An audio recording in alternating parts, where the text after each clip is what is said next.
ABTA মাধ্যমিক test paper page নম্বর 589 589 সেটটা শুরু করছি।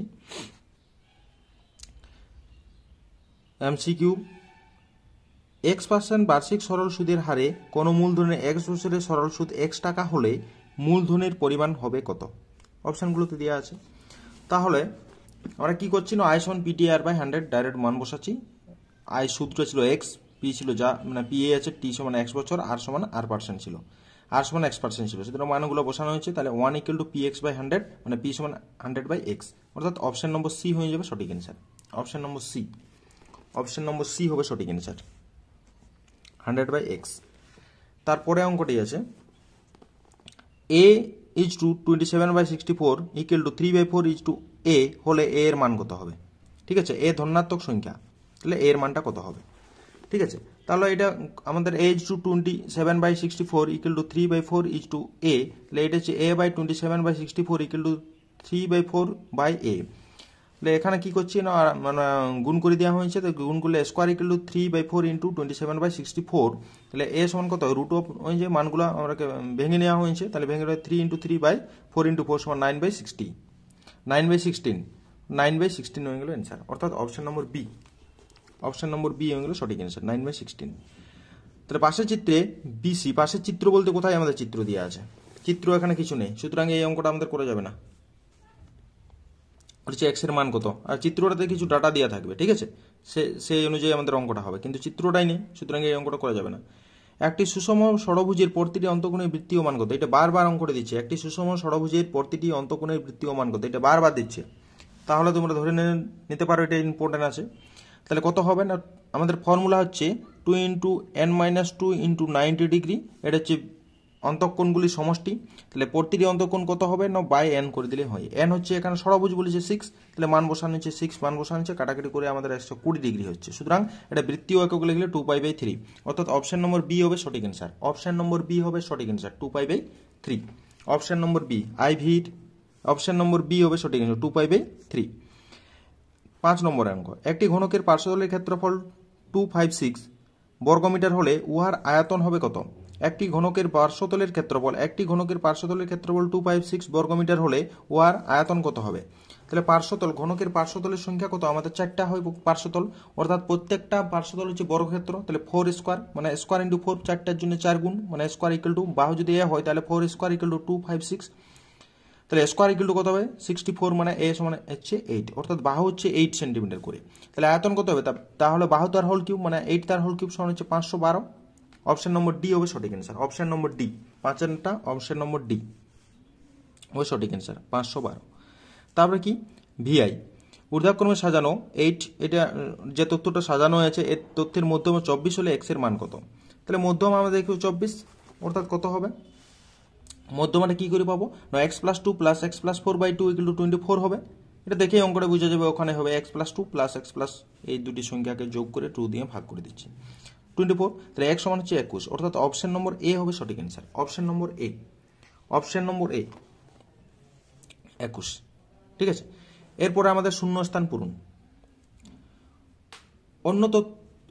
অন্য কোনো শর্ত ছাড়া অংশীদারি ব্যবসায় অংশীদারগণ ভিন্ন ভিন্ন সময়ের জন্য মূলধন নিয়োজিত করলে তাকে কি বলা হয়? মিশ্র অংশীদারি কারবার, এটা বলা হয় মিশ্র, ভিন্ন ভিন্ন সময়ের জন্য এক হচ্ছে মিশ্র হয়ে যাবে, মিশ্র অংশীদারি কারবার। √3 - 5 এর অনুবন্ধীকরণ কত? তাহলে √3 আগেটায় সাইনটা চেঞ্জ হতে থাকে, অর্থাৎ -√3 - 5, -√3 - 5 হয়েছে, এটা হচ্ছে মিশ্র হয়েছে প্রথমেরটা, এর অনুবন্ধী √3 আগের সাইনটা চেঞ্জ হতে থাকে, অর্থাৎ প্লাস থাকলে মাইনাস, মাইনাস থাকলে প্লাস, অর্থাৎ প্লাস আছে, সুতরাং -√3 - 5 এই হবে। ঠিক আছে, তারপরে আমাদের 3 নম্বর দাগের অঙ্কটি।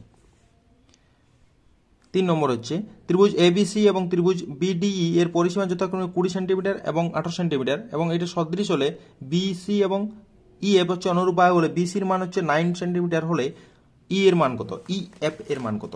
তাহলে বাই করে দিব আমরা, কি করব না 20 পরিসীমাগুলোর বাই এবং অনুরূপ বাহুগুলো বাই করেছি, তাহলে বাই করলে আমাদের কত হয়? 30x সমান হচ্ছে 9 × 18, তাহলে x সমান কত হবে? গুণ করে দিয়েছি 27/5, অর্থাৎ 5.4, অর্থাৎ 5.4 হয়ে যাবে সঠিক অ্যান্সার, 5.4। তাহলে 3 নম্বর দাগের অঙ্কটি হয়ে গেল 5.4, শূন্যস্থানের বিষয় 5.4। সূর্যের উন্নতি কোণ 45 ডিগ্রি হলে কোণ একটি খুঁটির এবং তার ছায়ার দৈর্ঘ্য কী হবে, সমান হয়ে যাবে। 35 ডিগ্রি মানে হচ্ছে সমান হবে 35 ডিগ্রি 1 মানে 1/1 মানে লম্ব এবং যে ভূমির দৈর্ঘ্যটা সেটা হচ্ছে সমান হয়ে যাবে। একটি নিরেট অর্ধগোলকের বেস আর একক হলে উহার সমগ্র তলের ক্ষেত্রফল কত হবে? তাহলে বেসটা দিয়ে আছে, তাহলে বেসার্ধ কত হবে? বেসার্ধ হবে r/2 একক। বেসার্ধ হয়ে যাবে r/2 একক। তাহলে বেসার্ধ r/2 একক, বেস হচ্ছে আর একক, তাহলে বেসার্ধ r/2 সমগ্র তলের ক্ষেত্রফল কত হয়? 3πr²। অর্ধগোলকগুলো আছে যেহেতু, কিগুলো আছে না, অর্ধগোলকগুলো আছে, নিরেট অর্ধগোলক, সুতরাং 3πr/2 তার হোল স্কোয়ার, তাহলে বর্গ একক, তাহলে 3/4πr²। 3/4πr², এটা হয়ে যাবে। তারপরে Vi x1 x2 x3 xn এর গড় x বার হলে, ঠিক আছে, x বার হলে ax1 plus ax1, ax2, ax3 axn এর গড় কত হবে? ঠিক আছে, এর গড়টা কত হবে? আমাদের বারবার অঙ্কটা করা হয়েছে, কত হবে? a ইন্টু এক্স বার, হয়ে যাবে। সঠিক অ্যান্সার হবে a ইন্টু এক্স বার। এটা অঙ্কটা অনেকবার করা হয়ে গেছে। ঠিক আছে, এরপরে আমরা সত্য মিথ্যা করব। সত্য মিথ্যা কি আছে? সত্য মিথ্যাতে দেওয়া আছে আসল ও শতকরা বার্ষিক সরল সুদের হার একই থাকলে মোট সুদ সময়ের সঙ্গে থাকে কি থাকে? সেটা সরল সম্পর্ক থাকবে। ঠিক আছে, মোট সুদটা তার সময়ের সঙ্গে সরল সম্পর্ক, এই যে মোট সুদটা তার সময় টি এর সঙ্গে সরল সম্পর্ক থাকবে, সরল সম্পর্ক থাকবে, কিন্তু এখানে কোনো সম্পর্কই লেখা নেই যে সত্য না মিথ্যা বলবো। ঠিক আছে, তারপরে অঙ্ক x² = 6x সমীকরণে বীজদ্বয় 0 ও -6। এটা 0 -6 হয় না, কারণ x² = 6x মানে x² - 6x = 0, তাহলে xটা কমন নিলে কত হয় না, x - 6 = 0, তাহলে x = 0 অথবা x = 6। x সমান একটা 0 হবে এবং 6 হবে, সুতরাং এটা, আর বডিতে দিয়েছে 0 - 6, সুতরাং এটা মিথ্যা হবে। 2 দাগের অঙ্ক মিথ্যা হয়ে গেল, 2 দাগের অঙ্কটি হচ্ছে মিথ্যা। তারপরে সব সদৃশ ত্রিভুজের সদৃশ কোণী ত্রিভুজ, কিন্তু সব সদৃশ কোণী ত্রিভুজ সদৃশ নয়। এটা কি হবে না, সত্য হবে। এটা হচ্ছে সত্য হবে, এটা সত্য, এটা সত্য, সত্য হয়ে যাবে। তারপরে কি এবিসি ত্রিভুজের বি কোণ 90 ডিগ্রি, এবি সমান বিসি হলে কোণ এসিবি 60 ডিগ্রি। 60 ডিগ্রি কখনোই হয় না, কত হয় না, যেহেতু এই দুটো সমান আছে 45 ডিগ্রি হওয়ার কথা, সুতরাং এটা মিথ্যা হবে, মিথ্যা হবে, এটাও মিথ্যা। 45 ডিগ্রি হবে, 60 ডিগ্রি কখনো হবে না, সুতরাং এটা মিথ্যা। ঠিক আছে, এই যে মিথ্যা। তারপরের দাগে অঙ্ক, তারপরে কি দিয়ে আছে 5 নম্বরের অঙ্কটা। 5 নম্বর কি আছে, একটি লম্ববৃত্তাকার চৌকাকৃতির ড্রামের ব্যাসার্ধ 8 সেন্টিমিটার, উচ্চতা একটি লম্ববৃত্তাকার চৌকাকৃতির ড্রামের ব্যাসার্ধ 8 সেন্টিমিটার, উচ্চতা এই সেন্টিমিটার, ড্রামের অর্ধেক জলপূর্ণ থাকলে জলের আয়তন πr² × h ঘন সেন্টিমিটার হবে। ঠিক আছে, অর্ধেক জলপূর্ণ মানে h/2 হবে, তাহলে হচ্ছে πr² × h/2 মানে 1/2 πr² × h, এটা হবে। কিন্তু এখানে কত দিয়ে আছে, শুধু πr² h, এটা হবে না, সুতরাং এটা মিথ্যা। 5 নম্বর মিথ্যা হয়ে গেল, 5 নম্বর মিথ্যা। 6 দাগের অঙ্ক, 6 দাগের অঙ্ক হচ্ছে 3, 4, এটা ছোট থেকে বড় সাজানো মধ্যমা দেখা যাক কই আসছে। ছোট থেকে বড় সাজানো n = 5, অর্থাৎ 3তম পদটা হচ্ছে মধ্যমা, অর্থাৎ 3তম পদ হচ্ছে 14, আর এখানে কত দিয়ে আছে মধ্যমা, মধ্যমা দিয়ে আছে 18, সুতরাং এটাও মিথ্যা। 6 নম্বর দাগের অঙ্কটি মিথ্যা, 6 নম্বর দাগের অঙ্কটি মিথ্যা। ঠিক আছে, 6 নম্বর দাগের অঙ্কটি মিথ্যা হয়ে গেল। ঠিক আছে, এরপরে আমাদের মার্ক 2তে চলে যাই। মার্ক 2,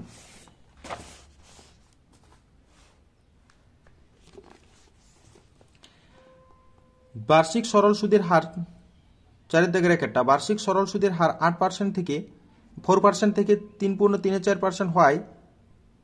কামাল ভাইয়ের বার্ষিক আয়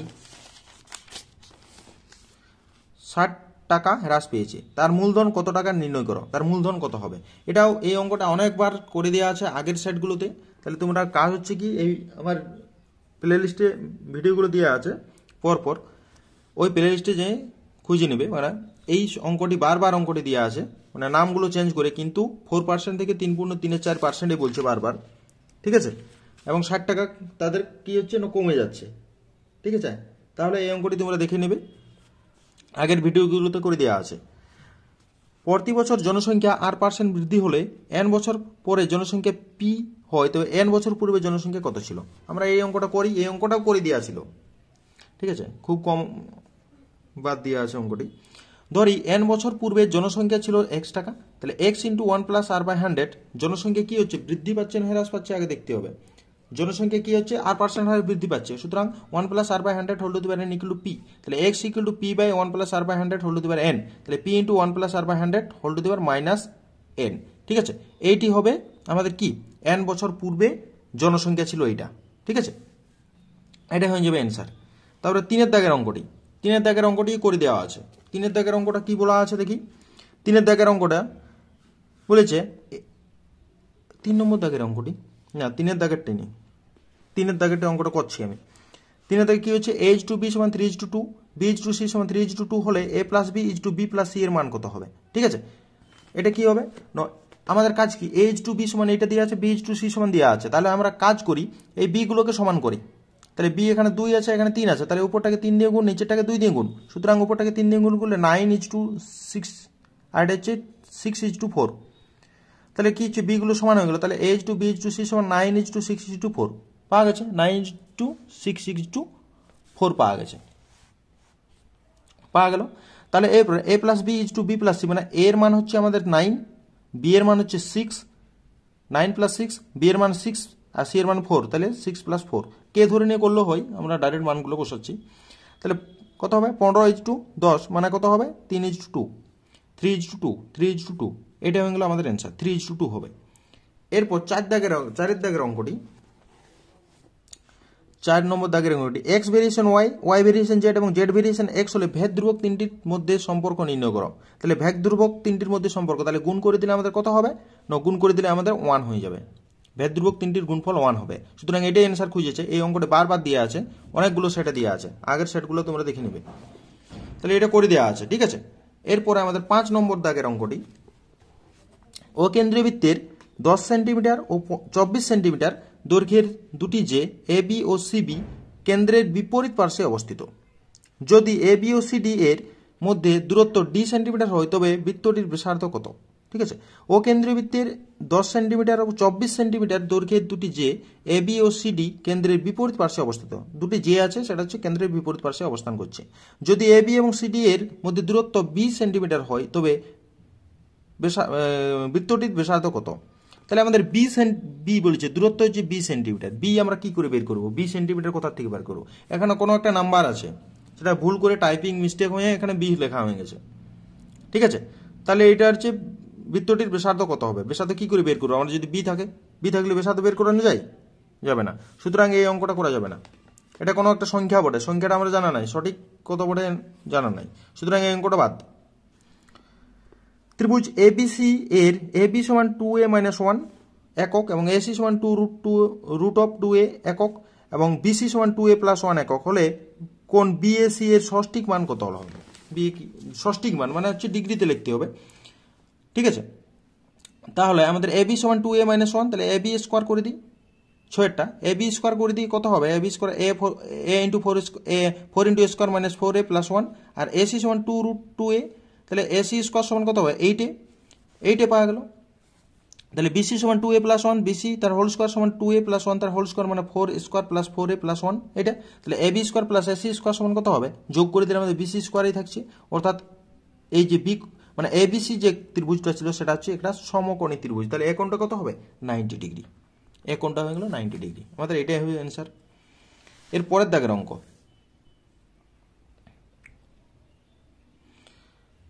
7 নম্বর দাগের অঙ্কটা, ডান পাশের যে চিত্রটা আছে, এই যে চিত্রটা, সেই চিত্র এ বি সি কেন্দ্রীয় বৃত্ত তিনটি পরস্পর পি কিউ আর বিন্দুতে বহিঃস্পর্শ করেছে, প্রত্যেকটাকে বহিঃস্পর্শ করেছে। যদি এ বি সমান 5 সেন্টিমিটার এবং বিসি সমান 7 সেন্টিমিটার এবং সি এ সমান 6 সেন্টিমিটার হয় তবে এ কেন্দ্রীয় বৃত্তের ব্যাসার্ধ কত, এ কেন্দ্রীয় বৃত্তটার ব্যাসার্ধ কত হবে। তাহলে আমরা এক কাজ করি, প্রত্যেকটা ডাটা যেগুলো দেওয়া আছে সেগুলো লিখিলি, এ বি হচ্ছে এ বি সমান 5 সেন্টিমিটার, বিসি সমান 6 সেন্টিমিটার, বিসি সমান 7 সেন্টিমিটার, সি এ সমান 6 সেন্টিমিটার। তাহলে এ বি সি কেন্দ্রীয় বৃত্তের ব্যাসার্ধ আমরা প্রত্যেকটারই ব্যাসার্ধ এক্স একক, ওয়াই এবং জেড ধরে নিয়েছি। তাহলে এক্স হচ্ছে এ কেন্দ্রীয় ব্যাসার্ধ যদি এক্স হয় তাহলে এক্স এটা হবে এক্স, এর ব্যাসার্ধ ওয়াই হবে, এটা জেড হবে।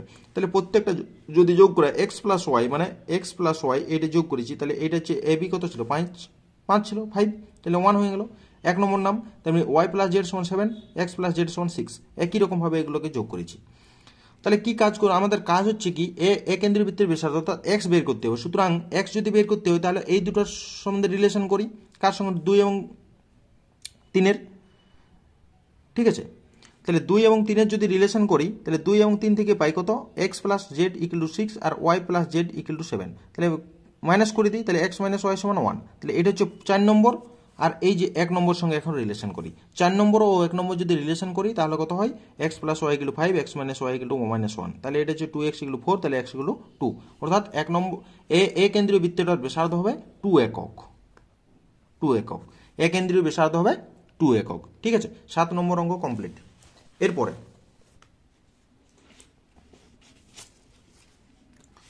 এরপরে আমাদের 8-এর দাগের অঙ্কটি, কোনো ঘন্টার কাঁটার দৈর্ঘ্য 12 সেন্টিমিটার এবং 20 মিনিটে কাঁটাটির অগ্রভাগ কত দূরত্ব অতিক্রম করবে তা নির্ণয় করতে হবে। কত দূরে অতিক্রম করবে, খুবই ইম্পর্টেন্ট কোশ্চেন। এই যে তাহলে আমাদের ঘড়িটা আছে, এইখানে ঘন্টার কাঁটা আমরা ধরছি, এই ঘন্টার কাঁটাটা 20 মিনিটে এত দূর চলে এসেছে। সুতরাং ও সমান ও 20, মানে হচ্ছে আর এটা আর সমান হচ্ছে 12 সেন্টিমিটার, ঠিক আছে। তাহলে কাঁটাটি 60 মিনিটে, এই কাঁটাটা যদি 60 মিনিট ঘুরে দেয় তাহলে গোটাটাই ঘুরে অর্থাৎ 360 ডিগ্রি করবে। তাহলে 1 মিনিটে কত, 360/60, মানে 20 মিনিটে কত করছে, 120 ডিগ্রি ঘুরছে। তাহলে 20 মিনিট, এই কোণটা হচ্ছে 120 ডিগ্রি, ঠিক আছে। তাহলে কোণটা জানি এবং আরও জানি, এটা ব্যাসার্ধ বলছে যে 12 করে আছে, আরও জানি এবং থিটাও জানি। সুতরাং মানে চাপটা কত হয়, এ বি চাপটা কত হবে, এই যে এ বি চাপটা জিজ্ঞেস করেছে। তাহলে এ বি চাপ সমান 2πr ইন্টু θ/360, 2πr ইন্টু θ/360। তাহলে মান বসানো হয়েছে, পায়ের মান বসানো হয়েছে এবং বসার বাদে আমাদের কি করছে না, 176/7 সমান 25.17 সেন্টিমিটার। তাহলে হচ্ছে এ বি চাপটির যে দৈর্ঘ্যটা হচ্ছে 25.17 সেন্টিমিটার, ঠিক আছে, 25.17 সেন্টিমিটার, ঠিক আছে। এরপরের অঙ্কগুলো আগের সেটগুলোতে সমস্ত অনেক অঙ্কই করে দেওয়া আছে। এবারে যতগুলো সেট পাবে তোমরা, সব অঙ্ক, ম্যাক্সিমাম অঙ্ক কিন্তু আগের সেটগুলোতে করে দেওয়া ছিল, মানে আগের সেটগুলোতে রিপিট হচ্ছে, এবারে অঙ্কগুলো সব রিপিট হবে। তাহলে আর cos θ ইকুয়াল টু 2√3 এবং আর sin θ ইকুয়াল টু 2 হলে আর এবং থিটার মান কত, এটাও আগের সেটগুলোতে করে দেওয়া আছে। তোমরা দেখে নেবে, অঙ্কগুলো দেখে নেবে, আগের সেটগুলোতে, আগের ভিডিওগুলোতে সব করে নেওয়া আছে। একটি 10 নম্বর অঙ্কটা, একটি আয়তঘনের তল সংখ্যা x, ধার সংখ্যা y, শীর্ষবিন্দুর সঙ্গে z এবং কর্ণ সঙ্গে p হলে x minus y plus z plus p এর মান কত, এটাও করে দেওয়া আছে অঙ্কগুলো, ঠিক আছে। আয়তঘনের ধার সংখ্যা কত, তল সংখ্যা কত, শীর্ষবিন্দুর সংখ্যা কত এবং কর্ণ সংখ্যা কত বের করে মানটা বসালেই হয়ে যাবে অঙ্কগুলো, ঠিক আছে। এবং একটি লম্ব থেকে শঙ্কুর আয়তন এবং পার্শ্বতলের ক্ষেত্রফলের সংখ্যা মান একই, শঙ্কুর উচ্চতা ও ব্যাসার্ধ যথাক্রমে h ও r একক হলে 1/h² প্লাস 1/r² এর মান কত, এই অঙ্কটিও করে দেওয়া ছিল। এটাও ইম্পর্টেন্ট অঙ্ক, এই অঙ্কটি করে দেওয়া আছে, ঠিক আছে। তারপরের অঙ্কটি ইউআই সমান 7, ইউআই মানে এই অঙ্কটি, এই টাইপের অঙ্কও করে দেওয়া আছে, কিন্তু এই অঙ্কটা করে দিচ্ছি আমি। তাহলে ইউআই সমান xi মাইনাস 25/10 সামেশন fi, ইউআই সমান 20 সামেশন fi সমান 200। তাহলে a সমান 25, h সমান 10। তাহলে x প্লাস সমান a plus summation fi u i by summation fi into h। তাহলে 25 প্লাস কাটাকাটি করলে আমাদের 25 প্লাস সমান মানে 26, এর অ্যান্সার হয়ে যাবে 26, ঠিক আছে, এর অ্যান্সার হয়ে যাবে 26। এরপরে একটি অঙ্ক করছি আমরা 13 দাগের 2 এর অঙ্কটি, এই যে 13 নম্বর দাগের যে 2 এর অঙ্কটি ইম্পর্টেন্ট আছে, এই 2 এর দাগের অঙ্কটি করছি, 13 নম্বর দাগের 2 এরটি, ঠিক আছে। 13 নম্বর দাগের 2 এরটি কি আছে না, একই সমতলে অবস্থিত কোনো বিন্দু থেকে সমতলের উপর লম্বভাবে অবস্থিত একটি দুর্গের শীর্ষের উন্নতিকোণ আলফা এবং ওই বিন্দুর এইচ মিটার উপরে অবস্থিত অপর একটি বিন্দু থেকে দুর্গের পাদদেশের অবনতি কোণ হচ্ছে বিটা হলে দেখাও যে দুর্গটির উচ্চতা সমান H into tan alpha cot beta metre. দুর্গটির উচ্চতা বলেছে, ঠিক আছে। তাহলে দুর্গটির উচ্চতা এটা দেখাতে হবে, ঠিক আছে। তাহলে কি কি ডাটা দেওয়া আছে সেই অনুযায়ী করব। তাহলে আমাদের প্রথমত বলেছে একই সমতলে অবস্থিত একটা দুর্গ, একটা বিন্দু, সেই বিন্দুটা থেকে দুর্গটার শীর্ষের উন্নতি কোণ হচ্ছে আলফা এবং এই যে এবং এই এখান থেকে কোণ আছে বিটা, ঠিক আছে, এইচ মিটার উচ্চতায়, এইচ মিটার উচ্চতায়। তাহলে দুর্গটির উচ্চতা, আমরা দুর্গটির উচ্চতা হচ্ছে এক্স ধরে নিয়েছি, মানে বিডি হচ্ছে এক্স মিটার এবং বিডি সমান এক্স মিটার হলো। এত এসিটা আমরা কি বের করছি, এসি সমান এইচ মিটার, এসি সমান এইচ মিটার দেওয়া আছে বইটাতে। এখন কোণ বিএডি, ছবিটা দেখে কোণ বিএডি বি এ ডি সমান আলফা, বি এ ডি সমান আলফা, এবং কোণ B A C A B C সমান হচ্ছে বিটা। তাহলে ত্রিভুজ এ বি ডি থেকে পাই, ত্রিভুজ এ বি ডি এই ত্রিভুজ থেকে পাচ্ছি, এবং পরে একটা ত্রিভুজ এ বি সি থেকে পাবো, ঠিক আছে। তাহলে ওই দুটো ত্রিভুজ থেকে আমরা কি করছি, টেন আলফা সমান বিডি বাই এ বি, মানে টেন আলফা সমান এক্স বাই এ বি, তাহলে এ বি সমান এক্স বাই টেন আলফা, এক নম্বর নাম। 2 নম্বর ত্রিভুজ, আবার একটা ত্রিভুজ পাবো এ বি সি ত্রিভুজ, সেই ত্রিভুজ থেকে tan beta equal to AC by A B, তাহলে tan beta equal to H by A B, তাহলে এ বি সমান এইচ বাই টেন বিটা, এটা 2 নম্বর। তাহলে 1 এবং 2 নম্বর থেকে পাই কি পাই, X tan alpha equal to H by tan beta, তাহলে এক্স ইকুয়াল টু কত, H tan alpha divide 1 by tan beta, তাহলে H into tan alpha into cot beta, H into tan alpha into cot beta, এইটা হলো আমাদের answer. না x ছিল আমাদের দুর্গটার উচ্চতা, তাহলে দুর্গটার উচ্চতা পাওয়া গেল, এটাই আমাদের অ্যান্সার, ঠিক আছে। এটা ইম্পর্টেন্ট ছিল তো ওগুলো করে দেওয়া হয়েছে এই অঙ্কটি। এরপর আমাদের পরের যে সেটটি আছে সেই সেটটির অঙ্ক নিয়ে আলোচনা করা হবে নেক্সট ভিডিওতে।